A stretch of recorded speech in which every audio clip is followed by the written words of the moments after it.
Volume percentage, what does it mean? इसमें थोड़ा दो तरह के सॉल्यूशंस को नोटिस करना होगा, एक तो सॉलिड इन लिक्विड एंड दूसरा लिक्विड इन लिक्विड।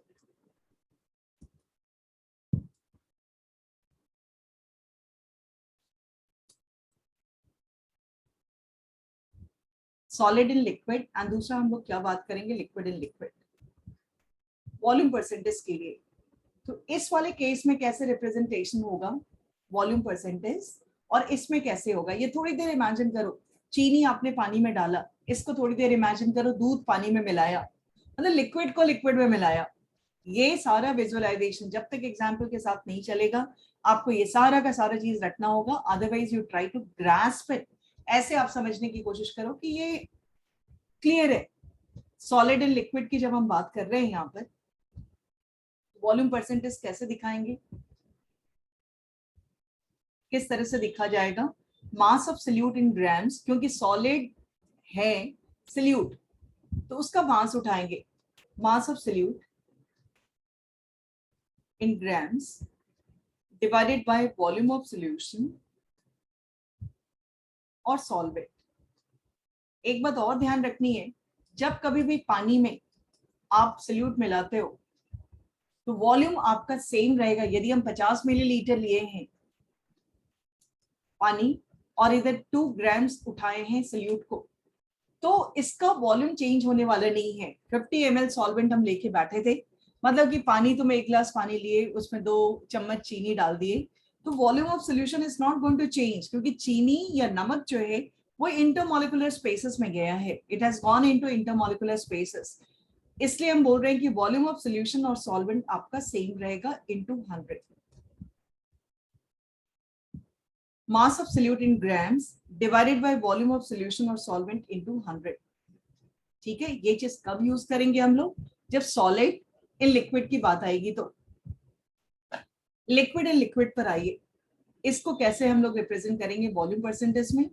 इसमें हम लोग उठाएंगे, ये आपका पहला था, लिक्विड इन लिक्विड के लिए कैसे वॉल्यूम परसेंटेज रिप्रेजेंटेशन होगा, क्योंकि सल्यूट भी इस बार लिक्विड है, इस बार दूध पानी में मिलाया जा रहा है या अल्कोहल पानी में मिलाया जा रहा है, तो सल्यूट भी लिक्विड है, सॉल्वेंट भी लिक्विड है।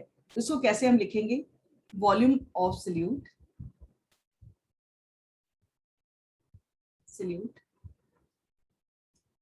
divided by volume of solution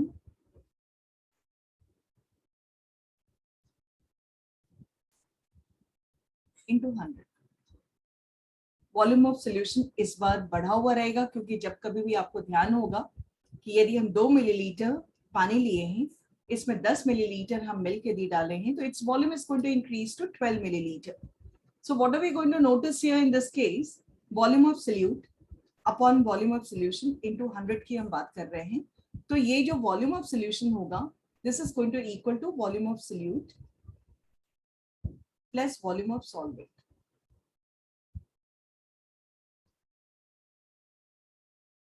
It's going to be into 100। यहाँ पर इसको ध्यान से स्क्रीनशॉट लेकर के या इसको रेडी लिखते चले जाइए साथ में। अब इस पर हम लोग प्रैक्टिस करेंगे।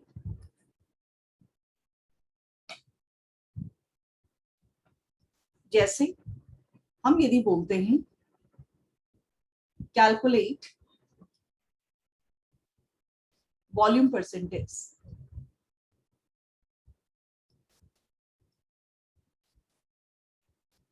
when 50 ml of solute is dissolved in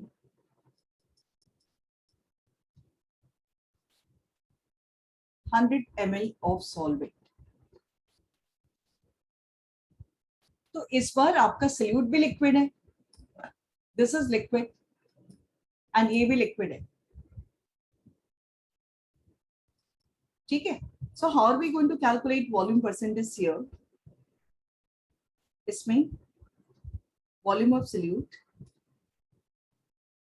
divided by volume of solution into 100। Volume of solute कितना है 50 and this is going to be 150 into 100। ये आप देख लो, कैंसिल होगा 33.33% बाय वॉल्यूम, ऐसे लिखना होगा, देख लो।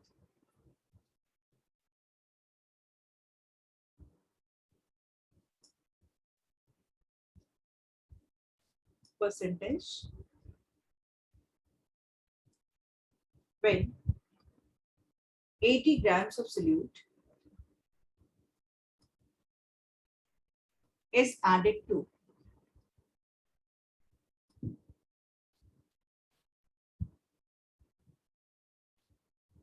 इस बार क्या है, ये आपका सॉलिड है, इस दफा आपको क्या देखनी है, दिस इज सॉलिड, ग्राम्स दिया, एंड ये आपका लिक्विड है। तो हम कौन सी फॉर्मूला यूज करेंगे वॉल्यूम परसेंटेज निकालने के लिए, mass of solute 80 divided by, जब सॉलिड लिक्विड में डिसॉल्व किया जाता है तो वॉल्यूम ऑफ सॉल्यूशन बढ़ता नहीं है, it's going to be 500 into 100। हम 580 क्यों नहीं किए, क्योंकि जब सॉलिड को लिक्विड में मिलाया जाता है तो वॉल्यूम ऑफ सॉल्यूशन बढ़ता नहीं है, volume of solution is same as volume of solvent. So 80 upon 500 into 100,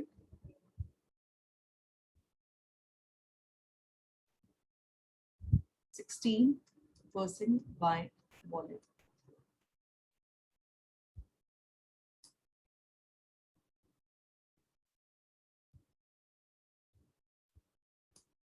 ठीक है, 16% बाय वॉल्यूम की हम बात कर रहे हैं। व्हाट कैलकुलेट वॉल्यूम परसेंटेज पे जब हम लोग कोट करेंगे ऐसे ही कैलकुलेट होगा ना, ध्यान से देखना।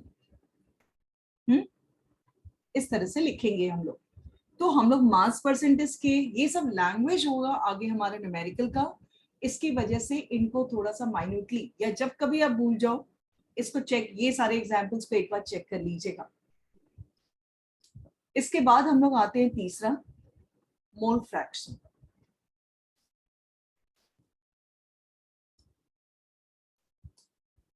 ये कंपोनेंट्स का इस केस में रिप्रेजेंट किया जाता है एज ए फ्रैक्शन। जैसे आपको पता है कि कहीं पर भी कोई चीज मिक्सचर होता है, जैसे क्लासरूम ही है, उसमें बॉयज होते हैं, गर्ल्स होते हैं, हम लोग बोलते हैं ना कितना परसेंटेज या कितना फ्रैक्शन बॉयज का है, कितना गर्ल्स का है, ये बताने की कोशिश करते हैं इस तरह से, रेशियो क्या है। वैसे ही किसी भी सोल्यूशन में आपके पास सोल्यूट है, सॉल्वेंट मिक्स्ड है, solute A is mixed with solvent B, या कोई और भी नंबर ए बी सी सी भी हो, वहां पर और भी होंगे, तो उसको फ्रैक्शन में रिप्रेजेंट किया जाता है। मींस ए का कितना फ्रैक्शन है, बी का कितना फ्रैक्शन है, सी का कितना है, इस तरह से रिप्रेजेंट करने की कोशिश की जाएगी। तो अब मोल फ्रैक्शन को हम रिप्रेजेंट करते हैं एज अ, दिस इज एक काई साइन से पहले हम लोग लिख लें, it is expressed for each component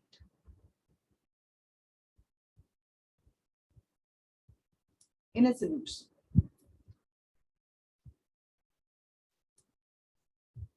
ठीक है, यदि हम लिखते हैं if solution consist of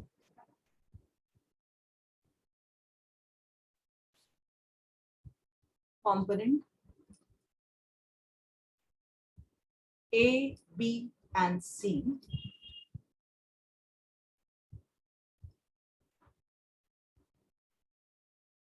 then mole fraction due to A is equal to Ne upon Ne plus Nb plus Nc।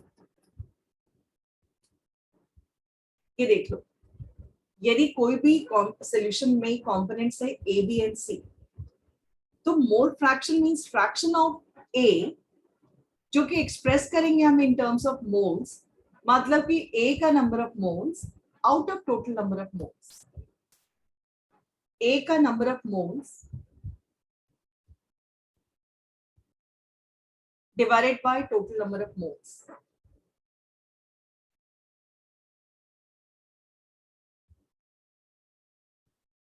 ठीक है, तो यहाँ पर Na upon Na plus Nb plus Nc की जब बात हो गई, इस number of moles of A divided by total number of solutions, ये that is going to be mole fraction of A।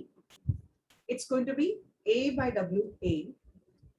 इस Na को कैसे रिप्रेजेंट करते हैं हम लोग, A given mass divided by molecular mass. NB को कैसे रिप्रेजेंट करेंगे? Given mass divided by molecular mass.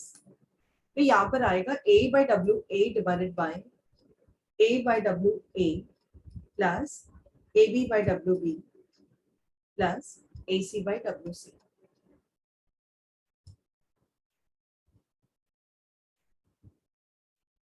Let's say A by WA plus AB by WB plus AC by WC हम लोग बात करने की कोशिश करेंगे. उसी तरह से काई बी कैसे होगा? How are we going to go with the काई बी? इसको काई बोलते हैं. यदि आप नहीं लिख पाओगे काई, एक्स एंड के का मिक्सचर हुआ, नहीं लिख पाए तो इसको के से लिखिएगा. एक्स करते हुए, सॉरी, पूरे एक्स ऐसे हम बोलते हैं इस वाली चीज को काई, लेकिन ये रिप्रेजेंटेशन आपका एक्स से होगा. ठीक है. So this is going to be what? Number of amount given, amount of A divided by उसका मॉलिक्यूलर मास, ये टोटल नंबर ऑफ मोल्स हुआ. देन काई बी कैसे रिप्रेजेंट करेंगे? N B upon number of moles B का, N A plus N B plus N C. Chi C represent कैसे करेंगे? N C upon N A plus N B plus N C. और ये ध्यान रखना है, जैसे sum of fraction is equal to 1, वैसे ही chi A plus chi B plus chi C will be equal to 1. ये बात को ध्यान रखनी है कि जो सम होगा that should go as 1.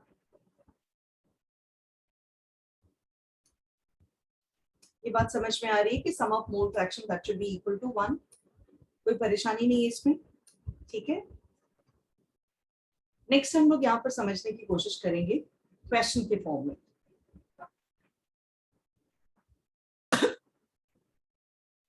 %20 of C2H6O2 by mass की जब हम बात करेंगे तो ये बता दो जरा सा कि इसमें सल्यूट कितना होगा एंड सॉल्वेंट कितना होगा. 20 grams C2H6O2 एंड कोई बता दो कितना सॉल्वेंट होगा. Ma'am 80 grams. राइट. ठीक है, ये हो गया. अब हम जब ये सॉल्वेंट इज वाटर, जब इसका मोल फ्रैक्शन निकालने बैठेंगे ना, तो मोल फ्रैक्शन का फॉर्मूला क्या है? उसका number of moles NC2H6O2 divided by NC2H6O2 plus N water. Agree? What is number of moles of C2H6O2? आपको number of moles पता है, given mass divided by molecular mass. A कितना दिया हुआ है इसका? 20. N is equal to A by W. It's 20 divided by उसके molecular mass. कितने हो जाएंगे? 12 2s are 24 plus 6 plus 32. कितने हो जाएंगे? ऐड करके बता दो कितना होगा. इसका मॉलिक्यूलर मास 12 2s are, ये सारी चीज में दिमाग फटाफट एक्टिव कीजिए और फटाफट बताइए what is it's molecular mass. जल्दी से. ने बता दिया कार्बन का एटॉमिक मास 12 होता है. 12 2s are 24 plus 6 30, फिर ये 16 2s are 32. कितना हुआ? कोई बताओगे? 62. 20 upon 62 plus 80 upon 18. This is your mole fraction of C2H6O2. ये देख लो. 20 upon 62, 20 upon 62 plus 80 upon 18. Correct है? This was that mole fraction of what we said, ethylene glycol. Next हम लोग यहाँ पर बात करें, इसको जब आप कैलकुलेट कीजिएगा, value is going to come as 0.068. ठीक है, कैलकुलेट करना होगा. तो काई वाटर क्या होगा? As sum of mole fraction is equal to 1, so what should be chi water? Water का मोल फ्रैक्शन क्या होने जा रहा है? 1 minus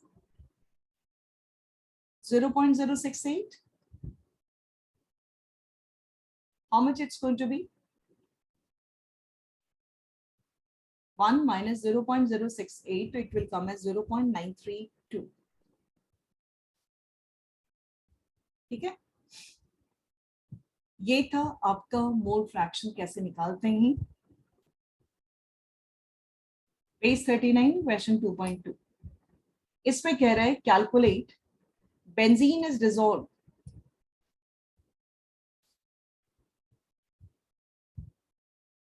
in carbon tetrachloride CCl4.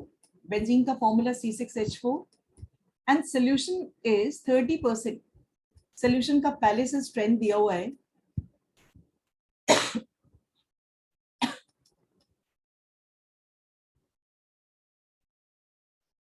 by mass. Benzene solute है, CCl4 solvent है। अब आपको यहाँ पर बताना है 30% by mass जब हम बात कर रहे हैं, क्योंकि मोल फ्रैक्शन निकालनी है C6H6, ये डिमांड करेगा कि कितनी क्वांटिटी बेंजीन की है NC6H6 divided by number of moles of benzene plus number of moles of CCl4.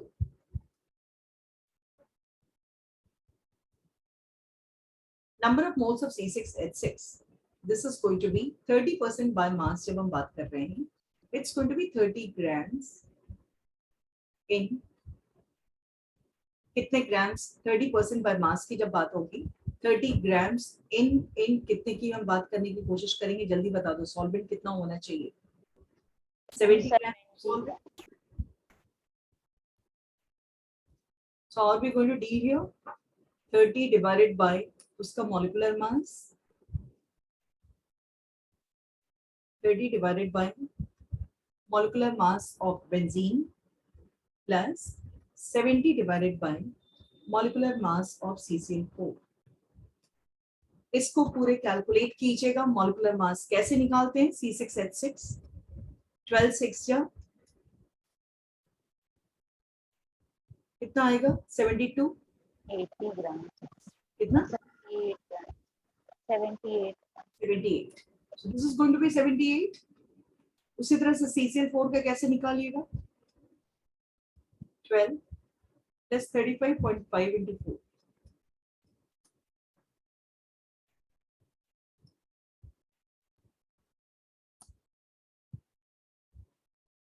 Right, उससे मॉलिक्यूलर मास या लिखने की कोशिश कीजिएगा। So what are we going to find here?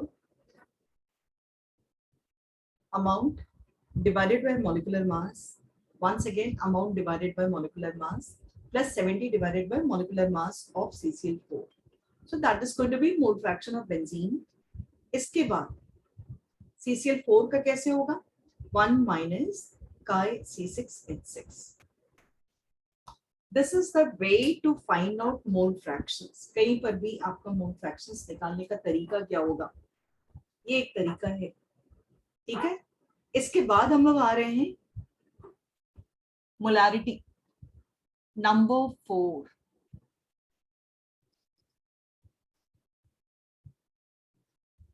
represented capital M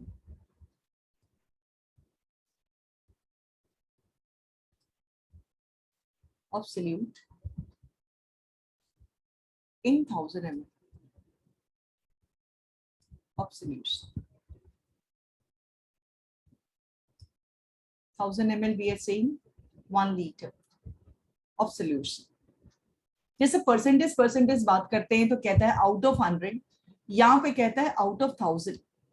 means केवल difference ये है, ये बताने की कोशिश कर रहा है कि कितना मोल सल्यूट का, ग्राम्स में नहीं, कितना मोल सल्यूट का आप 1000 ml में डालिएगा और ये डिटेल बताइएगा। It means you are talking in terms of molarity. आप बताने की कोशिश कर रहे हो कि ये मोलारिटी के सेंस में है। मोलारिटी को कैपिटल M से एक्सप्रेस करते हैं एंड मोलारिटी का फॉर्मूला क्या होता है N into 1000 by P. N stands for number of moles and V is volume of solutions. इसका फॉर्मूला क्या होगा moles per liter. Number of moles into 1000 upon V, 1000 and V we are saying volume of solution. इसका moles per liter में हर समय representation होगा. So molarity, that is clear here, moles per liter. If we are saying this is a formula,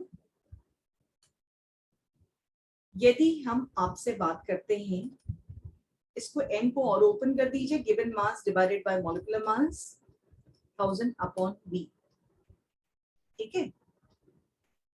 आगे यहाँ पर बढ़ने की कोशिश करेंगे हम लोग। यदि हम बोलते हैं कि 1 मोलर सोडियम हाइड्रोक्साइड सॉल्यूशन है,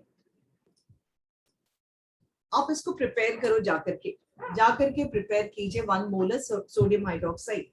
तो हम कंटेनर में सबसे पहले कितना पानी लेके बैठ जाएंगे? यहाँ पर हम कितना पानी लेके बैठेंगे? 1000 ml। 1000 जैसे मेरे से बोला 1 molar, so will be ready with 1000 ml। और इसमें फिर डालेंगे सल्यूट। सल्यूट जब डालने लगेंगे तो सल्यूट कितना डालेंगे? 1 मोल। 1 मोलर का मतलब हुआ 1 मोल in 1 liter of solution. 1 mole in 1000 ml. 1 mole of solute that is dissolved in 1000 ml. And इसका molarity क्या निकालेंगे? N into 1000 by B. N से कहने का मतलब आ रहा है यहाँ पे, that's going to be 1 into 1000 by B. Right? लेकिन 1 मोल नापने का कोई इंस्ट्रूमेंट नहीं है।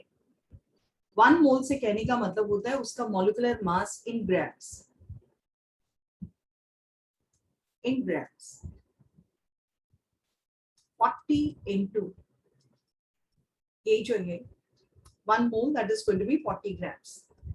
40 ग्राम्स आपका डिसॉल्व है 1 लीटर में, मतलब 40 अपॉन 40 करेंगे। 1 से कहने का मतलब हो गया है कि 40 आपका रहेगा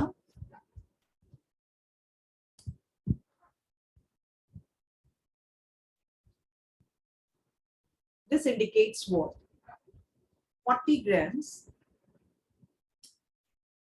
आप डिसॉल्व कर रहे हो 1000 ml में।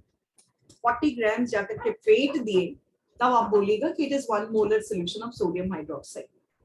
ये बात समझ में आ रही है कि 1 मोलर सोडियम हाइड्रोक्साइड बोलने के लिए एग्जैक्टली आपको कितना सोडियम हाइड्रोक्साइड लेकर उठाना होगा, जो उसका मॉलिक्यूलर मास है in grams divided by means this amount you have to dissolve in 1000 ml of solution.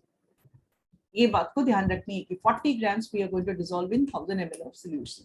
That's clear to us? Yes, ma'am. Right. If I say, यदि हम आगे बोलते हैं m/10 NaOH solution, this is your decimolar solution.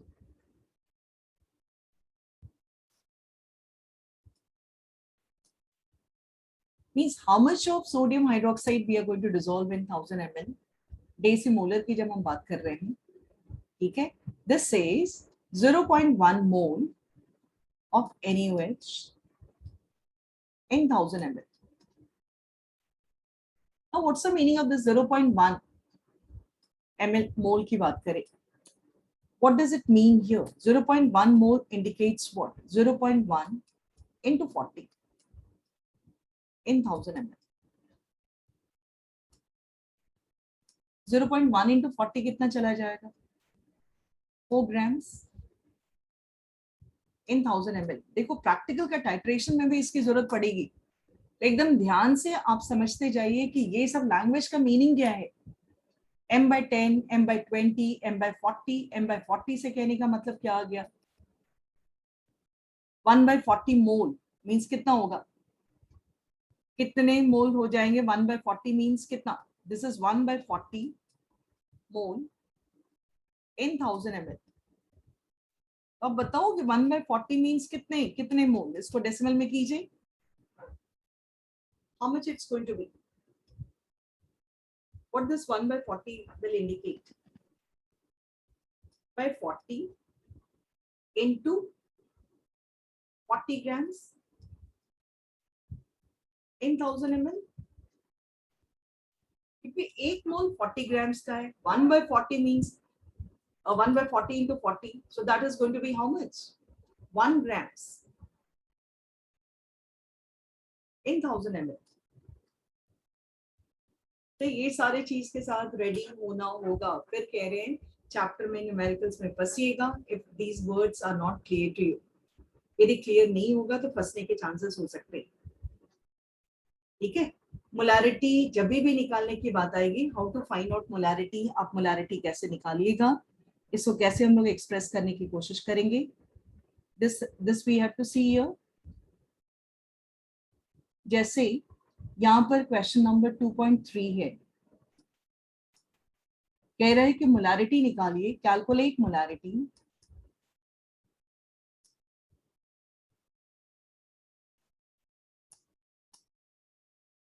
when 30 grams of cobalt nitrate H2O 6H2 is dissolved in 4.3 liter in 4.3 liters.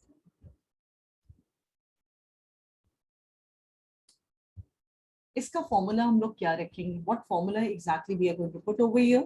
Molarity is equal to 30 grams की बात किया, n into 1000 upon b, and n की जगह पे आपने a by w किया है। What this a stands for, 30 grams,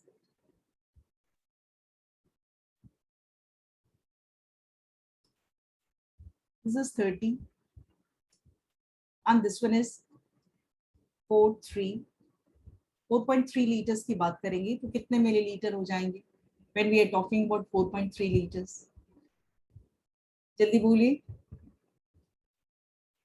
4300 millilitre, समझ रहे हो। And W is molecular mass of cobalt nitrate. आपको एटॉमिक मास दिया रहेगा कोबाल्ट का, नाइट्रोजन का, ऑक्सीजन का, वाटर का, आप यहाँ पर इसका मॉलिक्यूलर मास डालिएगा। This is the way to find out molarity. Clear जा रहे हैं। इसके बाद अब एक बात को और सुनो,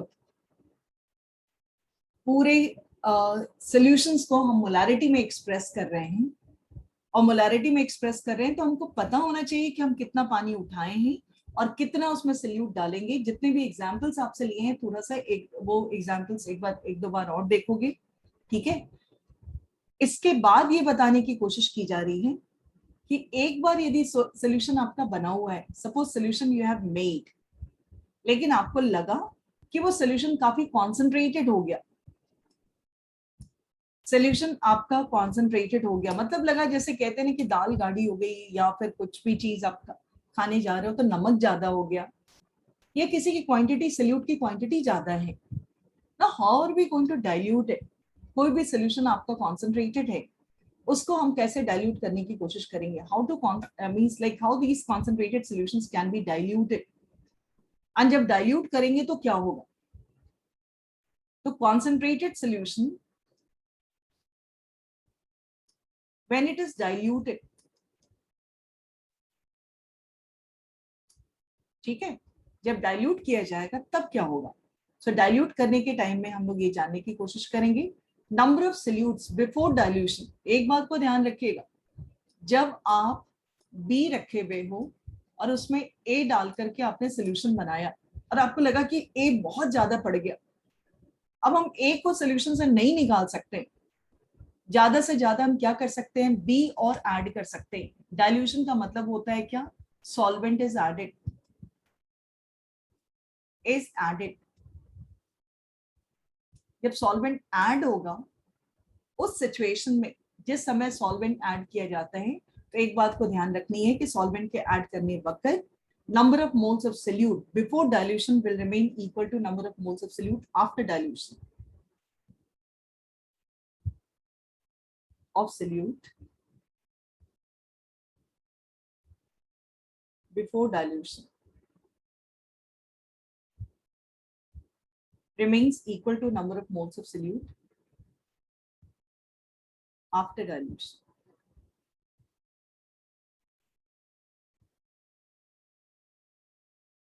ठीक है, मतलब सल्यूट चेंज नहीं करेगा, ये बात को ध्यान रखनी है। Solute is not going to change, number of moles of solute before dilution that is same as number of moles of solute after dilution. तो वैसे सिचुएशन में क्या होता है, हम लोग सबको मालूम है कि m is equal to n into 1000 by v. ठीक है, n की जगह पर m इंटू v कर सकते हैं, means m1 v1 is equal to m2 v2. m1 v1 is equal to what we are saying, m2 v2. ये दिख रहा है आपको? This is the formula.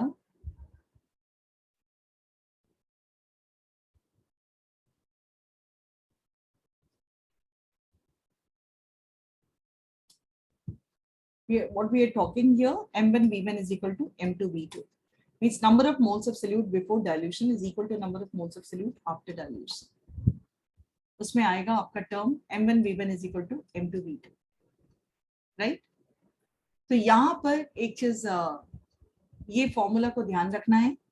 कब ये फॉर्मूला लगाना है? जब क्वेश्चन आपका डाइल्यूशन बेस्ड होगा. जब कभी भी क्वेश्चन डाइल्यूशन बेस्ड जब कहा जाएगा कि सोल्यूशन में हम लोग डाइल्यूट कर दिए हैं चाहे कुछ इस तरह की चीजें, वैसे केस में आपको ये फॉर्मूला यूज करना होगा. जैसे एक एग्जांपल अभी उठाते हैं, यहाँ देखना, क्वेश्चन नंबर 2.3 ही है का सेकंड. कहता है calculate molarity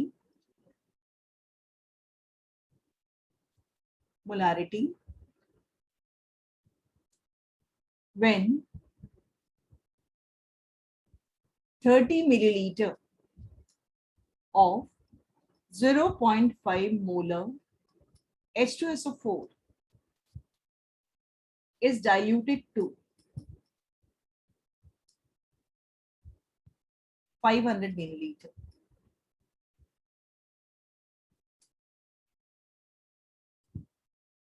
Calculate molarity when 30 milliliter of 0.5 molar H2SO4 is diluted to 500 milliliter. ठीक है, तो वैसे केस में हम कैसे डील करेंगे? 30 milliliter of 0.5 molar H2SO4 की बात आई है, मतलब कि ऑलरेडी सोल्यूशन बना हुआ है, आप उसमें पानी डाल रहे हो. 30 milliliter of 0.5 molar H2SO4 is diluted to 500 milliliter. हम वो फॉर्मूला यूज करेंगे. कहता है जब आप डाइल्यूट कर देते हो तब मोलारिटी क्या होगा? 0.5 इंटू 30. एंड यहाँ के केस में हम क्या बात करेंगे? M2 निकालना है.